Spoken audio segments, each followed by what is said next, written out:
Alright, magandang gabi sa ating lahat. First video na gagawin ko to para makatulong sa mga kababayan natin o kahit sino pa man sa buong mundo na nagsasuffer sa GERD o acid reflux.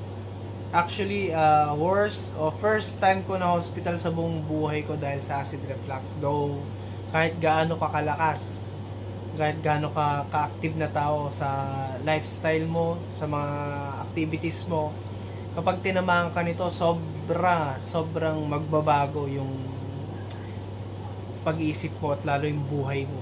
Kasi marami siyang marami siyang matatamaan, especially sa daily life mo. Kaya ako gumagawa ng video nito kasi ang dami nag-PPM sa akin, GERD free, kasi nagko-comment ako sa kanila, GERD free. Tapos may mga nagpapa-advise sa akin how na maging GERD free or acid reflux. Tuturuan